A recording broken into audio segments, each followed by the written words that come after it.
If I can have your attention, please. Good afternoon. Welcome to Oklahoma State University. I'm Steve Buzzard, Associate AD here in OSU Athletics. Let me first of all go over just a couple of the ground rules for you. After Coach Sutton has given his remarks, you're going to hear from a couple of former players. Dr. Jim Counts and Cory Williams will speak to you briefly. Coach Sutton will then come back to the podium and take your questions. When he has finished taking questions, he will immediately leave. There will not be one-on-ones when this is over. First of all, let me bring you regards from OSU President and System CEO David Schmidley and Athletic Director Mike Holder, who could not be with us today. They send their regrets and obviously send their best wishes and personal thoughts to Coach Sutton on this day. More than 16 years ago, we stood on this very spot and we introduced the legend of Oklahoma State basketball, Mr. Henry Iba, who then presented our new basketball coach. Today, it's a personal honor for me to present the legend of Oklahoma State basketball, our current head coach, Eddie Sutton.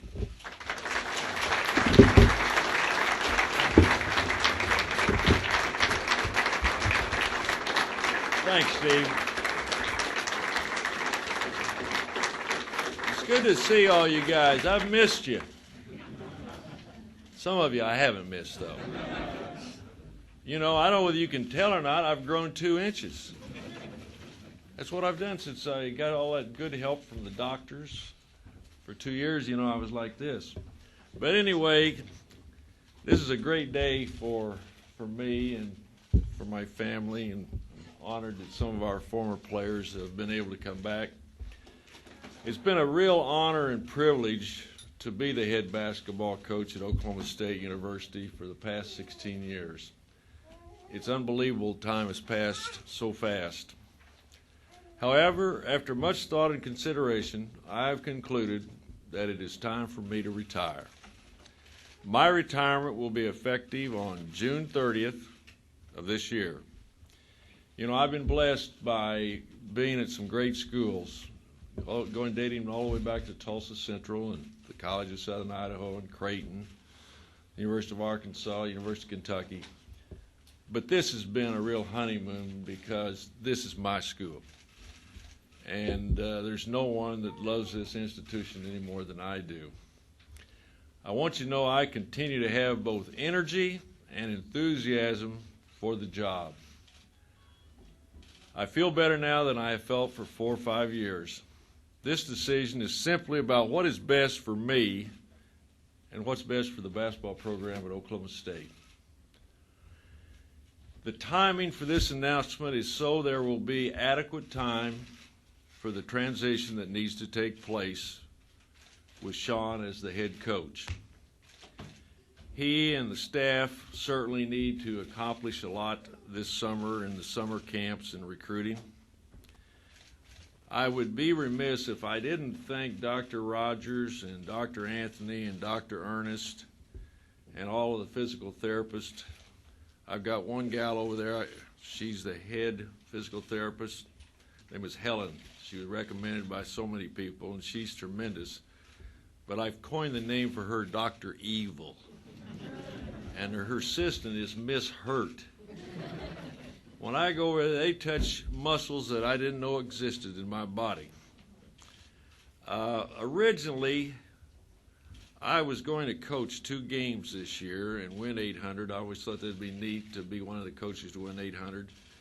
But I thought it was wrong in that if I retired after those 2 games, it really puts more pressure on Sean, in my opinion. And maybe I was, thinking about what some of the people had said.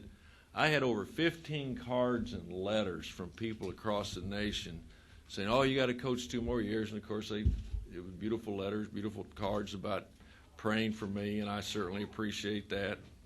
I had calls from so many coaching friends, but I know that this is the right decision.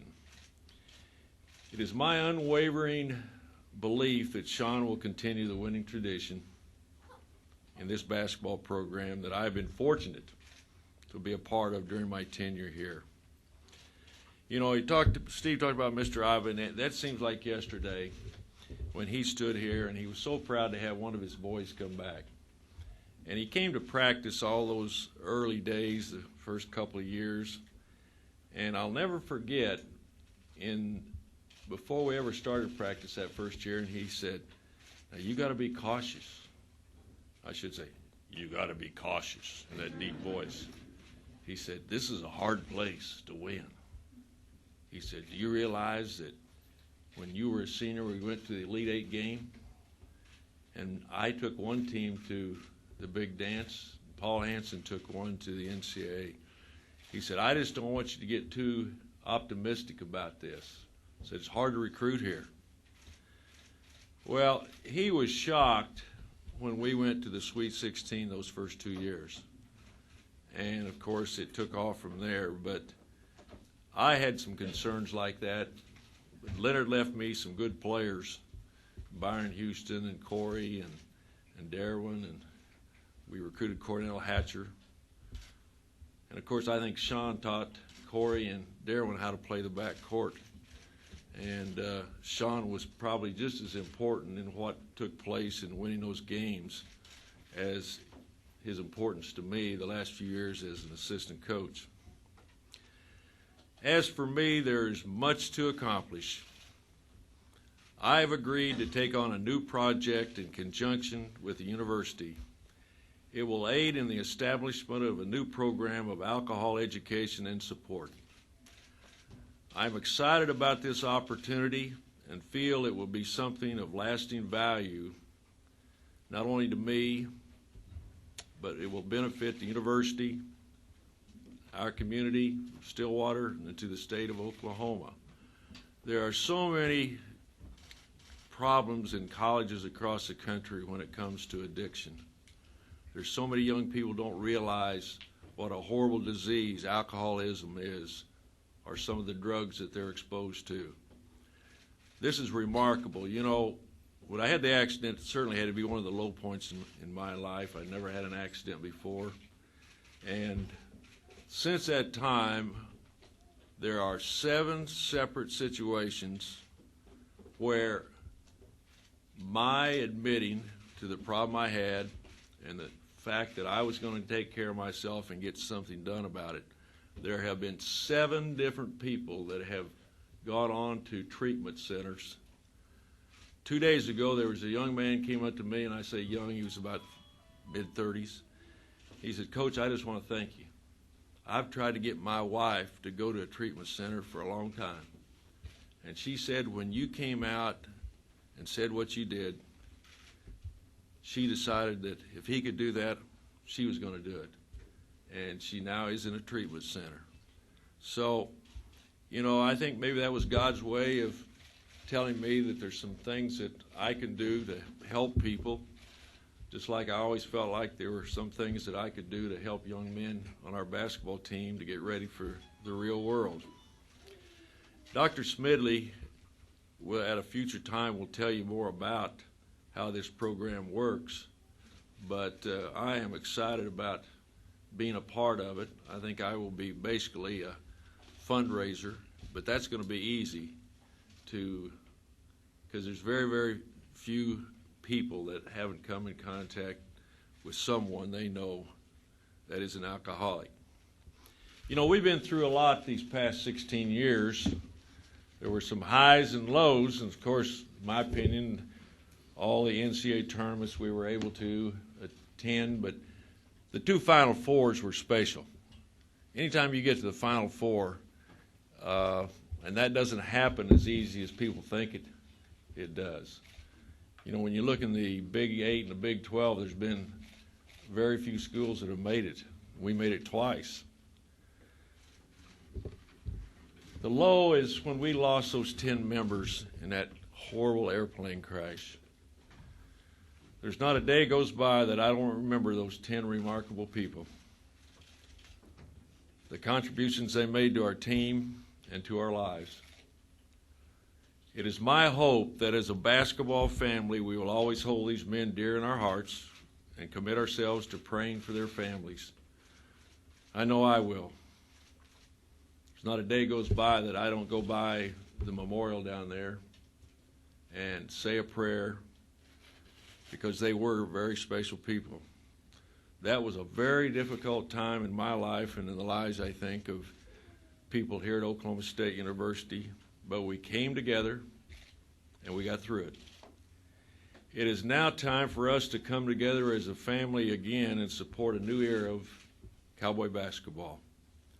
The program is in good hands and the future is exciting, perhaps more exciting than at any time in the past. If given your support, I believe Sean can take this program to even greater heights. He has the tools, the knowledge, and experience to continue the tradition of excellence. I believe Sean can take this program all the way to the top. He has an advantage, as all coaches' sons do. I can remember at Arkansas, when he was probably about a fourth grader, fifth grader, we'd send a manager out to pick him up and bring him to practice, and he's heard every pregame, halftime, postgame talks, and he has that extra sense that coaches' sons many times have if they go into coaching. I am hopeful the Cowboy family will support him and this team as never before. I would be remiss if I didn't mention the coaches and staff I have had the honor to work with over the past 46 years. Can you believe I coached 46 years? And if you take a look at Patsy, you can see it's been harder on me than it has her. It's been a real honor to work with all these coaches, and you've heard me say this before. Head coaches are given too much credit, and assistant coaches aren't given enough. I think my success is directly related to the talent and work ethic of the many assistant coaches and loyal staff members that have been with me. Some of them are here today. Some of the coaches that have been a very, very important cog in our success. Sean, James, Jimmy, Kyle, I thank each one of you guys for what you've given to Cowboy basketball. You have put forth extraordinary effort. I love you guys. I know you realize that. And I will forever cherish that relationship that we've had. You know, there's some other coaches here that helped build it. Bill Self, Tim Jankovic, Rob Evans, Paul Graham, Scott Streller's here today. Those guys played a major role in our success. You have given me memories, guys, that to take with me for the rest of my life. In addition, I want to thank the alumni, the fans, and the students of this great university. Your support and encouragement have meant the world to me. Nobody has better fans than we do. And like I said, I've been at some other schools where basketball is king, but nobody has better fans than OSU has given to our program. And finally, to my family, which is the most important thing in any man's life, you will never know how much your love and support and encouragement have meant to me. To my wife, Patsy, who has endured the trials and tribulations of a coach's wife, I've said all along, every time I've had a chance to speak, coaches' wives will have a special place in heaven, because sometimes it's hell to be a coach's wife. I want to thank Dave Sittler for the beautiful article that he wrote recently on Patsy. She certainly deserved it, and I thought he hit a home run when he wrote that article.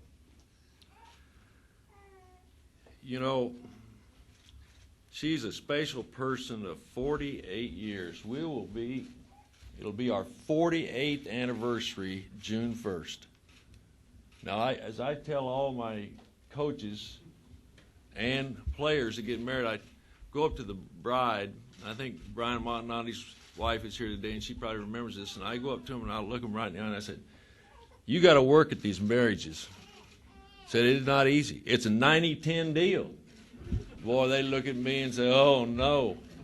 I said, no, it's never 50-50. There's some days you have to give 90%, and the other days that he's going to have to give you 90%. That's the way marriage works. And there's no marriage that's ever existed that there haven't been problems. But I am so indebted to Patsy, and you probably don't know the story. She was one of the most beautiful co-eds that's ever been on this campus. And I think my greatest recruiting coup was getting her to marry me. And believe me, I had to chase her all over this campus. But we've had a lot of good times together, and we'll continue to have good times. And to my sons, Sean, and Scott, and Steve, I hope you know your dad is proud of each of you and the paths that you've taken in life. I love you guys very much, and I hope you know I'll always be there to help you in any way. And I might add, I think you guys, like myself, probably married above your heads. Because all three of them have beautiful wives. And I also want to recognize my grandchildren for the joy and good times you've given me. And you will continue to provide those same wonderful experiences in the future. We have 8 grandchildren. And we have one of our daughter-in-laws is going to have another baby in September. I feel like I should continue to work to keep putting money in those trust funds. It started out, we only had a couple, and I never thought in my wildest dreams I'd have 9 grandchildren. Hunter, Spencer, and Parker all belong to Trina and Sean and Hallie and Lauren, and a question mark belonged to Kim and Scott. And Stephen and our recent grandchildren, Caroline and Catherine, and their big brother Stephen, are Steve and Robin's children. I never knew that they're about 4 months old, that twins are so different. I mean, one of them's one way and the other's the other way. Now, they're not identical twins, but they have their own personalities even at 4 months. And in closing, I want everybody to know I will miss the rowdiest arena in college basketball. I will hear Larry Reese make his announcement when he talks about the arena. And I certainly will miss all of our wonderful students when I come out and, Eddie, Eddie, Eddie. There's been a lot of thrills and during that period of time. But as we all know, to everything there is a season, and time to every purpose. I've had my time, and what a time it was. But now it is over. It is time to move forward for the greater good. I close with a familiar phrase that I often tell youngsters and even adults. Remember, always have faith in God. He's number one. But have faith in yourself, and certainly have faith in the Cowboys. Thank you all for coming.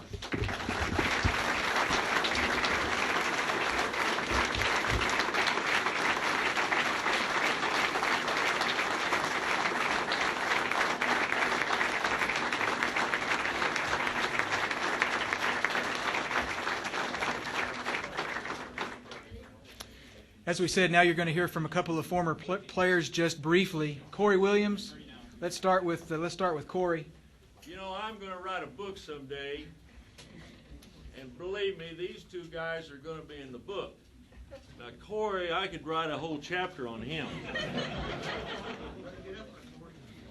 Jimmy Counts is an interesting, I want to tell, he's a doctor now, one of the top heart specialists in this part of the country. When he finished playing, he had been admitted to medical school at the University of Arkansas. But they have a deferment program where you can go in the first year, second year, third year to be able to raise your funds to go to med school. Well, he wanted to play a year of basketball, and he wasn't quite good enough for the NBA, but he played with Athletes in Action. Well, at the end of that season, I think he had planned to play some more, but I had an opening on my coaching staff, and I always thought he'd be a good coach. Had he stayed there, he probably would have taken over when I went to Kentucky, because he's a great coach. But he was recruiting Jerry Hale, who was my teammate here, his son, Steve Hale, over in Jenks. And the old road between Fayetteville and Tulsa wasn't very good. He made 13 trips over there. And it came down between the University of North Carolina and the University of Arkansas. We thought we had a real shot at him. And one day he got a call from Steve, and he said, "Coach, I'm going to be a Tar Heel." He came into my office and he says, "Coach, I can't take this. I'm going to be a doctor."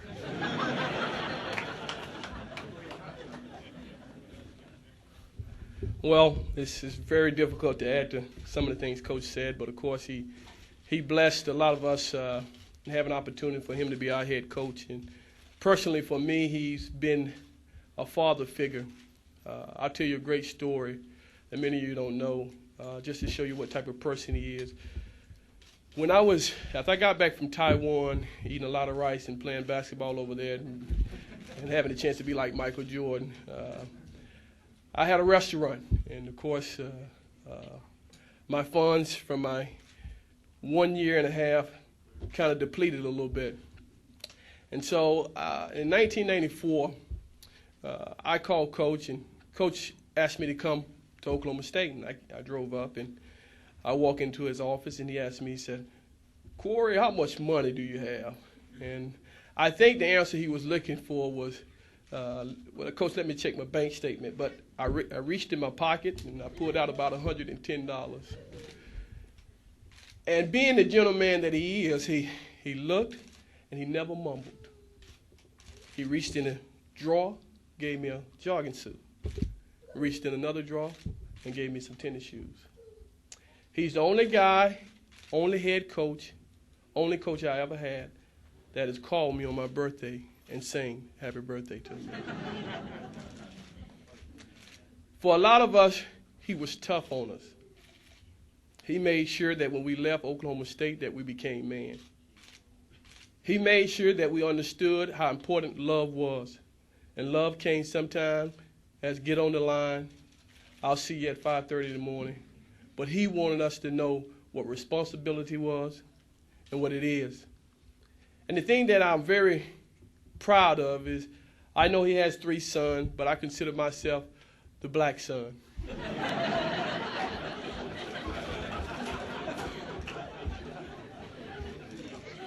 Now, guys like Randy Rutherford, of course, might fight me on that, but I was here before he got here. But, Coach, you know how I feel. I love you. You've been a father figure to me. It's nothing in life that you wouldn't do for me. Matter of fact, when he found out I wanted to be a coach, and I told him, he told me Scott Sutton, his son, had a position for me, had a position open. He told me to come up and, of course, try for the position, interview for the position. I think behind the scenes I felt good because I felt like I had a secret weapon and that he was working for me. He's meant a lot to me and my family. He is the reason that I'm a coach today. He's the reason that I love Cowboy basketball like I do. And the thing that he's done for this program will always stand and be close and dear to my heart. He has a lovely wife, Mrs. Sutton, who has treated us like we were her kids as well. But Coach will never, ever be forgotten. He will live as long as this school is living. Thank you very much.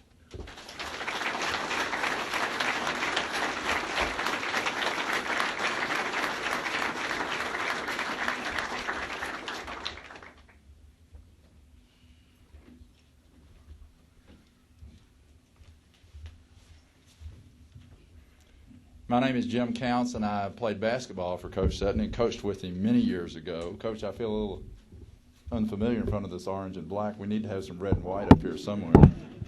I played at the University of Arkansas, and I was a freshman in 1974 and graduated in 1978. And Coach Sutton was 38 years old. I was one of the first players that signed with Coach Sutton when he came to the University of Arkansas. You were the first. I was the first. I played with 3 wonderful players from the state of Arkansas, Marvin Delph, Ron Brewer, and Sidney Moncrief, and they were known as the Triplets, and they were 3 of the greatest basketball players in the history of the university, and they took us to the Final Four in 1978. I'm a cardiothoracic surgeon in Northwest Arkansas now, and Coach Sutton's story is exact, and there is not any exaggeration at all. When Steve Hale went to North Carolina, I headed a medical school, and that is the truth. A couple of anecdotes about Coach Sutton. When he came to the University of Arkansas, we played in Barnhill Arena. Barnhill Arena seated about 4,800 people, and you could have fired a shotgun through there and not hit anybody at any of the basketball games. When we started practice, before our first game, we had a pep rally that Coach Sutton was trying to organize support for the basketball program. And we had a pep rally that was attended by the pep band and the basketball players and the cheerleaders, and there were 12 students that came to the pep rally.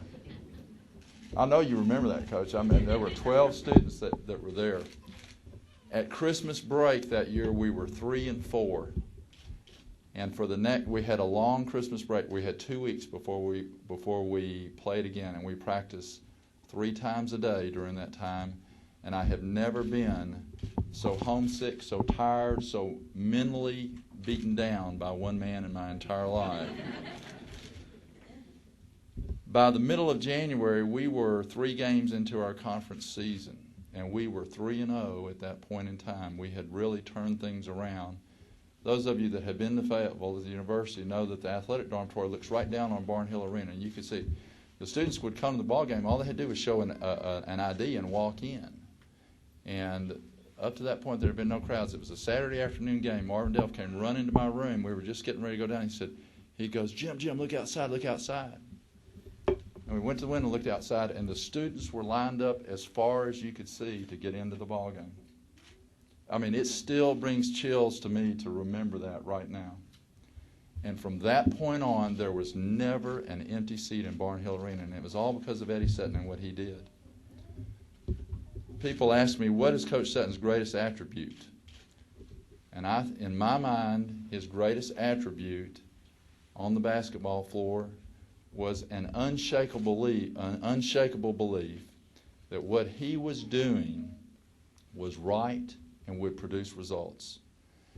I can never remember a time when I felt like Coach Sutton doubted what he was teaching us on the basketball floor.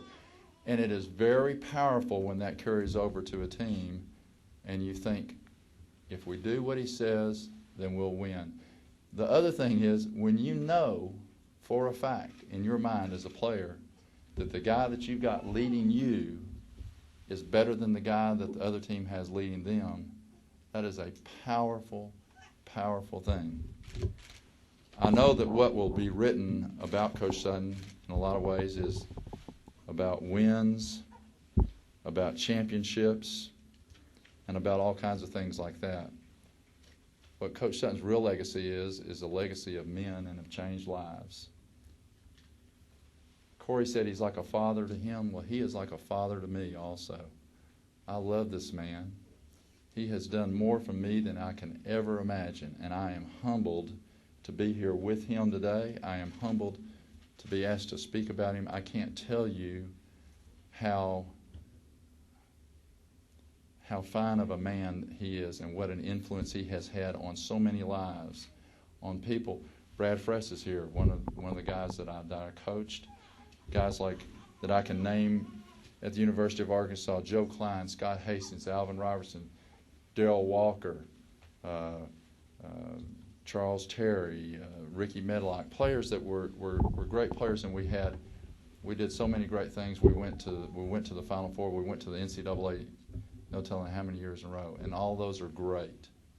But they're not about what his real legacy, and that is about the way that he has molded men and has made them into wonderful citizens, wonderful husbands, wonderful fathers. And it's all because of the example that he's shown us and the way that he's taught us. Coach Sutton, I love you. I can't tell you how proud I am to be here to be with you today, and congratulations on a wonderful career.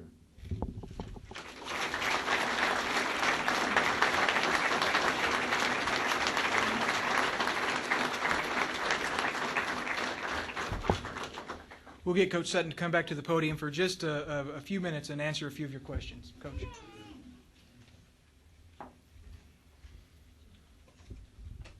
I don't know everyone, so why don't you identify yourselves? I know most of the guys, but Hey, Coach, Jack Buns from Channel 8. For a lot of OSU fans I've already talked to today, they're very saddened by this, but you're obviously taking this as a celebration of your career. What would you say to those Cowboy fans? well, I would thank them for their great support. He mentioned the Razorbacks when we went there and how that program grew. Well, it's been the same way here. That was one of the things I told Mr. Iba. I said, I hope that we can rekindle the tradition that we had when you were coaching and I was here. And we certainly have been able to do that. But I just appreciate our fans because I said earlier, they're the greatest. There's no one that's any more loyal than OSU fans are to their school. The only other school I would say is even close is Texas A&M. Those Aggies now, they've got some loyalty back. And Kansas might be a third. I say that for you. Coach, Jimmy Trammell over here. Yeah. Do you know now that you're going to miss basketball, and is there a chance you would ever coach anywhere else? Oh, I don't know. It would have to be a situation where, you might come in for 2 or 3 years and help somebody.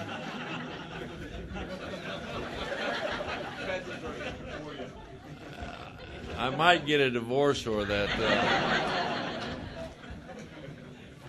Gene Katie called me the other day, and of course he went up and helped Toronto last year. He said, when you retire, he said, you ought to do that. I said, man, it's a lot of fun. Well, I think I would enjoy that, but I wouldn't enjoy all the time away from Patsy and the grandchildren. That's a rugged life to be in the NBA. Like I said, I'm going to write a book. I think I can write a great story about Kentucky, and I can write a great story about here. And answer your question, it'd have to be a situation in college but chances of that happening probably are pretty slim.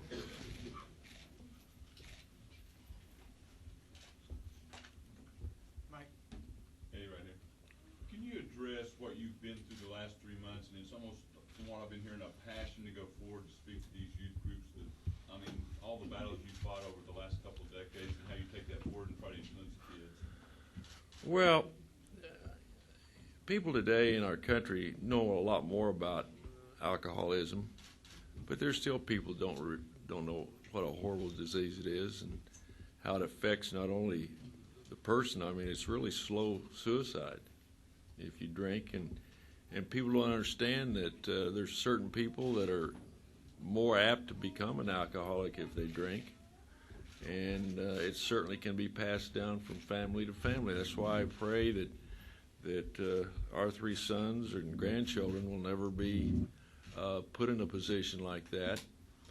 I've been going to a lot of AA meetings, and not only to basically to help myself, because some of those old heads, the guys that have been sober for a long time, got some good things to tell.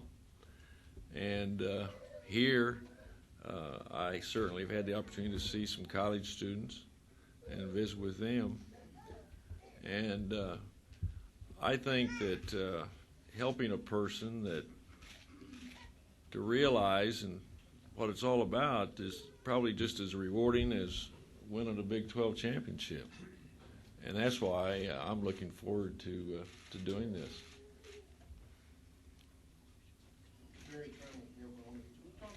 Jim talked about your unmistakable belief in what you believe in.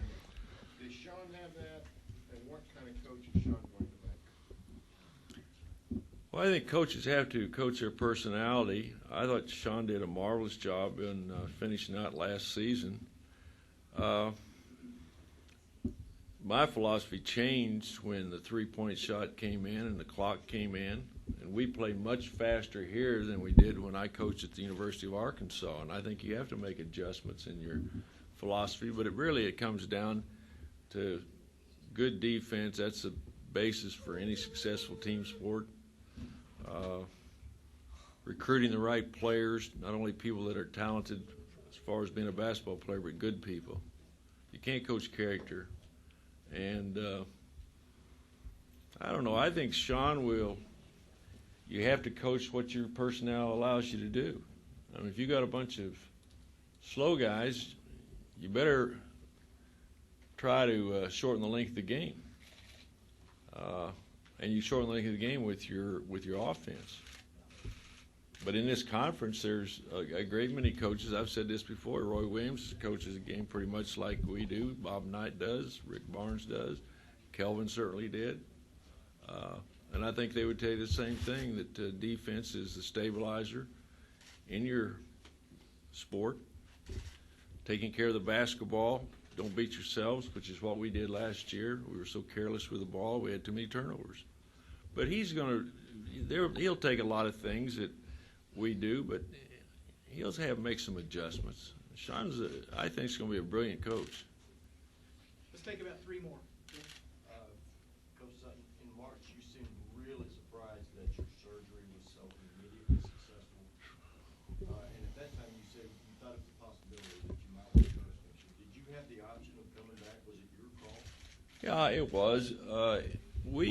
I talked to Dr. Smedley and to Mike, and we had a long talk. And when this job was offered, as far as helping out, and one of the first things we talked about was raising money for academic scholarships, which I think will still be part of the responsibility that I try to do.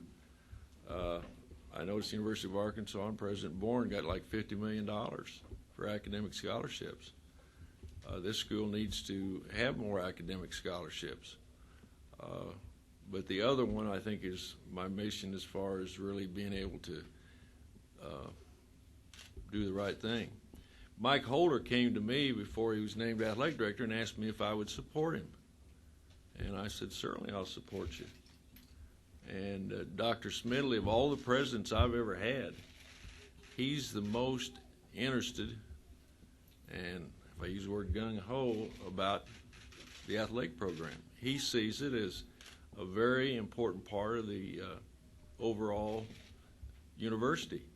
It's really the front porch of the school. You can get more, sometimes they're negative, but you get more support and more headlines in the athletic department than you do probably in any way the academic side of the university. Yes? Coach, Dr. Counts talked a little bit about your legacy, what he thinks of your legacy. What would you hope people remember? Well, I like to think, and I don't know whether they will or not, but I like to think what he said. I know that our program saved a lot of people's lives, and certainly we've helped them get ready for the real world. To me, that's why you're a teacher. That's why you're a coach. If you're coaching just to win games, I think you missed the point. I think you have a responsibility as a teacher to help the young men that are under your guidance.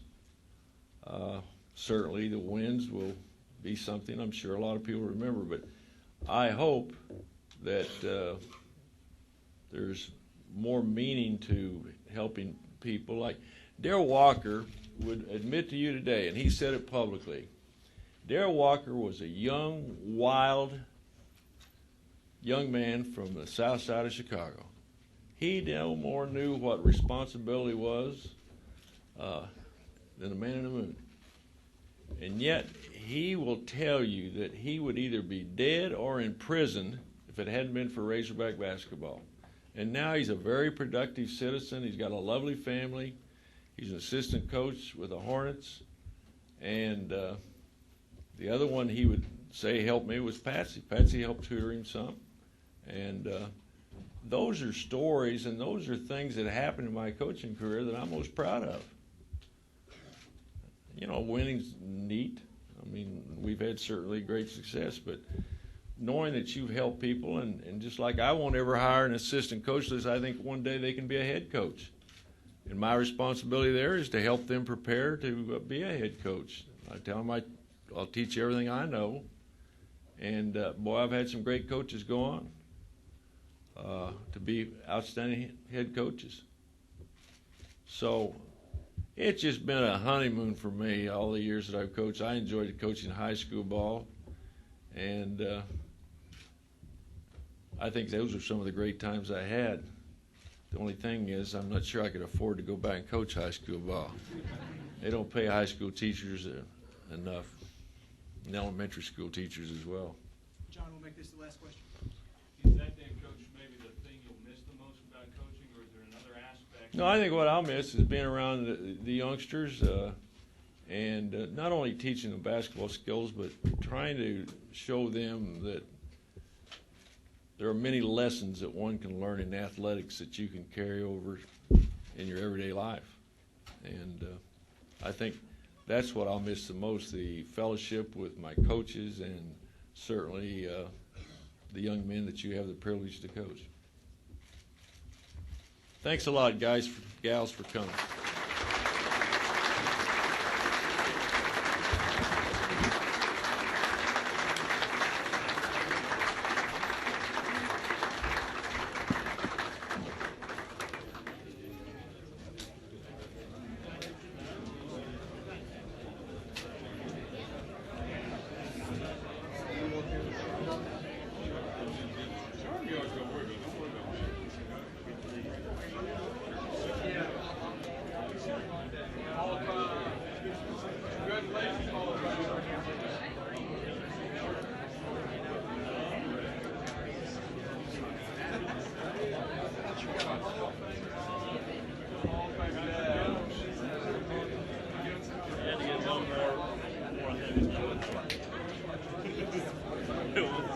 More